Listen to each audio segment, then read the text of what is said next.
just get into things from here.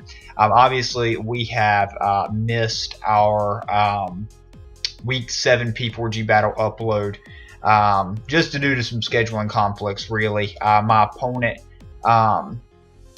could not actually battle until like 2 days before the battle was due to upload, and we play a week in advance. So with that plus APA, proved to be incredibly difficult trying to schedule that and get it up. So that video won't be up. We ended up losing that match, I want to say 2-0 to an Iron Defense Toxapex that scald burned our Mega Metagross and Terrakion as we were trying to wear it down at the end of the game. So that was rather unfortunate. So we ended up losing that one. I don't really have time to go back and record that particular battle. Trying to get this up and catch my APA back up as well before we jump into playoffs. Hopefully, if we make it. So we are sitting at 5-2 currently, going in playing the most famous general around, Blue Rogue, and the AFC Wormadam, who has a very scary team himself here with the Mega Latias, Stakataka, Victini, and the Mamoswine primarily, and also the Hariyama and Rotom match up pretty decently against my team as well. As you can see on the layout down here, Stakataka actually does not have a Pokemon Shuffle sprite, so they didn't know what to put there. So we're just leaving it blank this week. But yeah, so we actually ended up battling Rogue before we did our Week 7 battle, as a matter of fact, and that was a little frustrating, just the scheduling conflict wise. Again, don't really have much to say about it at this point. It is what it is. But yeah, we're gonna go ahead and jump into things here, and yeah, let's get into it. So, team preview here. I noticed the Rotom fan actually put in a lot of work against my team. Couldn't really lead with my Terrakion or my Mega Metagross, just for the simple fact that I didn't want them getting burned. Obviously couldn't go with the Mandibuzz or Jellicent, so I had to really choose Sylveon. Did not want to choose Sylveon because I didn't want to be tricked, and so I chose to lead with my Electros here, knowing he would probably just pivot out on the first turn, and we were going to do the same ourselves. So we're not a very bulky Electros this week. We're more offensive with E-Belt. He actually brings in the Mega Latios, predicting the Volt Switch, and we had the U-turn actually. So we U-turn right on out, and this allows us to pivot into our answer for that. Well, one of our answers for this, because we have Mandibuzz and we also have our Sylveon as well. So he switches out. We actually go for the U-turn again. We're kind of caught in this U-turn spin cycle right off the bat. So I can see this is kind of how this battle is going to shape up here. I don't know what this Rotom set is. Don't know if he's offensive, defensive. All I know is I want to get up my Stealth Rocks because it really wears down that team. He could have Defog on the Mega Latios or the Rotom Fan, but if he does not, Rotom Fan's going to get worn down, which really is hard for my team to deal with, and the Victini, which is hard for my team to switch into. So he ends up just wisping, getting the burn off on us, which is really unfortunate. To lose Terrakion to that, because Terrakion actually did fairly well here in this matchup, just being able to come in and click it's one of his dual stabs. So he goes for the Volt Switch here on us going out to Electros. Kind of reveals that we're Scarf because we didn't do anything. I went for Rocks also because I didn't know if we could scare him out potentially with the Edge. So yeah, ends up doing that. Well, now he brings in this monster here on my Electros. I don't have a great switch into it.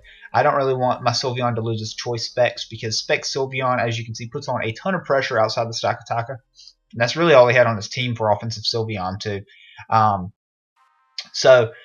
We let Electros take it. Then we go into Sylveon. So we click Hyper Voice here, just straight up attacking, and this thing ends up having a lot of speed on it.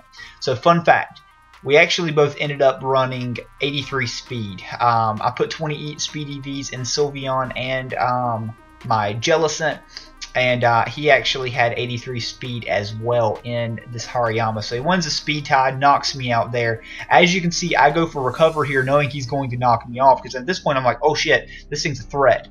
So I was hoping he would knock me off. I didn't know he was 83 speed yet, did not know it was a speed tie, and then me just recover up from there. But that reveals that it actually was a speed tie. We are 83 speed apiece. So I lost the speed tie that I wanted to win with Sylveon. I won the speed tie that I wanted to lose with this, just trying to let him knock me off and recover back up, because then I could start scalding a little bit earlier. Obviously, know this thing has guts, but I have to chip this because I don't have Zen Headbutt on Mega Metagross. I've got to chip it here at this point. So I need some type of damage on it so Mega Metagross can come in with Meteor Mash and do its thing. So we get the Scald.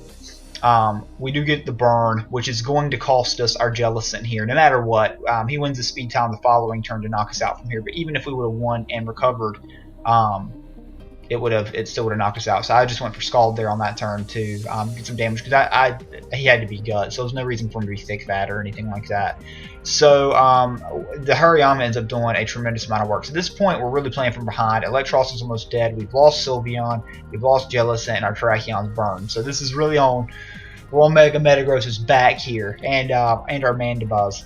So we bring in our monster here, fires off the Meteor Mash, and that's X's first kill on the day so far. So there's that big old X right there, just knocking that one off. In comes Baby Spice. This is one of the reasons why I wanted Rocks up, and that kind of reveals Choice Scarf right here on this thing, because why else would he bring this in? It had to be Scarf or Shukaberry here at this point. I do still have a check to it in my Terrakion. Even though that I am burned, I'm still going to be able to do like 40% with Edge if I hit, obviously. So we take the Blue Flare rather well, so we can live. I actually predict him to want to switch out here into the Stakataka, so I make an aggressive double out into the Mega Metagross, and he actually ends up going into the Mega Latias. I'm sorry. So this actually is pretty good for us because it does not allow him to roost up on us. So got Mega Metagross, and this could very well be a speed tie here. I don't know his speed on the Mega Latias, but we end up firing off the Ice Punch and knocking out the Mega Latias without it even clicking a move in the match. So like I said, don't know if it was a speed tie or not, but if so, we did pick up the nice win on that one. Could have roosted up. I don't know if that would have really helped it. It would have kept it low. I don't know any attack it could have went for that would have done much to me. So we'll take it. He brings out the Rotom. He makes a really good play here and just Volt switches out. I didn't want to risk this thing being Yachi or anything like that and me going for the Ice Punch.